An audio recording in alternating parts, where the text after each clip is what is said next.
Hola a todos, somos Patricia Fernández y Natalia Rubio y hoy os vamos a hablar del salto de longitud y de su relación directa con el tiro oblicuo. El salto de longitud es una prueba atlética que consiste en saltar la mayor distancia posible desde un punto determinado. El saltador corre unos metros, se impulsa con un solo pie y cae en un foso de arena. Mike Powell es el campeón de esta disciplina atlética, que alcanzó en 1991 los 8,95 metros. El movimiento que realizó Powell desde que abandonó el suelo hasta que volvió a pisarlo es un movimiento oblicuo y probablemente os preguntaréis ¿qué es esto? El tiro oblicuo, o más conocido como tiro parabólico, es un tipo de movimiento que tiene lugar cuando la velocidad inicial de lanzamiento forma un ángulo con el horizonte. Además, el movimiento parabólico completo se puede considerar como la composición de un avance horizontal rectilíneo uniforme y un lanzamiento vertical hacia arriba, que es un movimiento rectilíneo uniformemente acelerado hacia abajo debido a la acción de la gravedad. Es por eso que el atleta describe durante el salto de longitud un tiro oblicuo, ya que salta con una velocidad que forma un ángulo beta con el horizonte.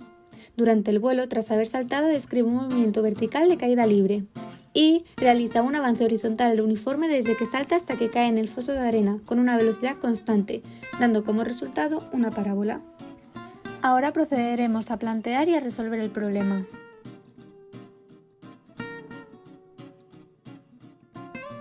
En estos ejercicios es imprescindible que comprendáis bien lo que os está pidiendo el problema, entonces os recomendamos, igual que hemos hecho nosotras, que hagáis un dibujo.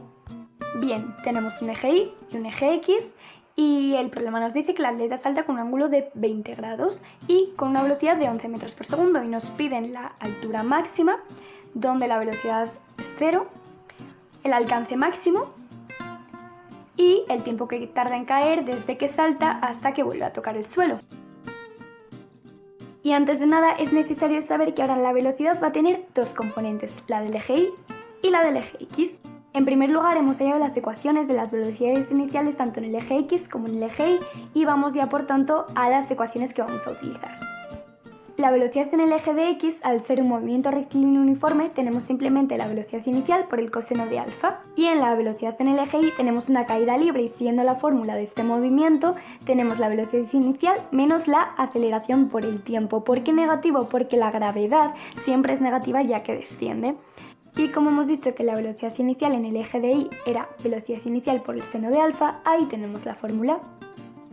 Y pasando ya a las ecuaciones de la posición, tenemos la posición en el eje X, que como es un movimiento rectilíneo uniforme, usamos la fórmula de espacio es igual a la velocidad inicial por el tiempo. En la posición en el eje Y volvemos a tener la caída libre y utilizamos la fórmula de la caída libre. Y como la velocidad inicial habíamos dicho que era la velocidad inicial por el seno de alfa, lo aplicamos en esta fórmula. Y ya tenemos todo lo que necesitamos. Y ya podemos hacer nuestro ejercicio. En primer lugar, el apartado A. ¿Cuál es la altura máxima? Y para ello vamos a utilizar las dos ecuaciones que nos relacionan el eje de la Y. Y completamos con los datos que tenemos. Yo ya he hecho en la calculadora que el seno de 20 es 0,34. Por lo tanto, ya os lo pongo directamente, pero vosotros lo tendríais que hacer con la calculadora. Y como podemos ver, en la primera de las ecuaciones ya podemos despejar el tiempo. Multiplicamos 11 por 0,34, que al pasarlo al otro lado nos quedaría negativo, y negativo entre negativo, positivo, queda 0,38. Y como ya tenemos la incógnita del tiempo despejada, no queda más que sustituirla en esta ecuación. Operamos con la calculadora y vemos que nos da 1,428 menos 0,707 y el resultado final 0,722 metros. Y algo súper importante es que nunca se nos olviden poner las unidades. Lo siento porque a mí me ha pasado 0,38 segundos y por lo tanto 0,722 metros será la altura máxima. Y ese sería el resultado del apartado A del problema que hemos planteado.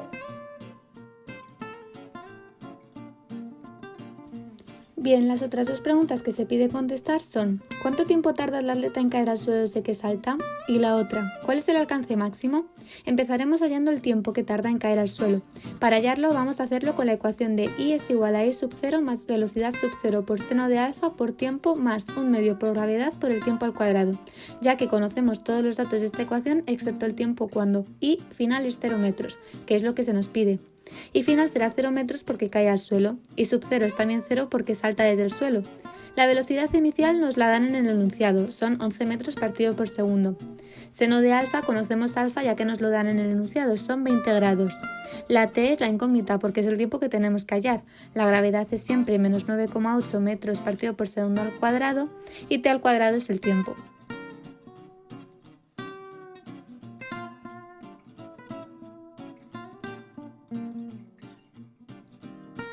Se despeja t en la ecuación y nos da que t es igual a 0,77 segundos, que es el tiempo cuando I final es 0 metros, por lo que tarda eso en caer al suelo.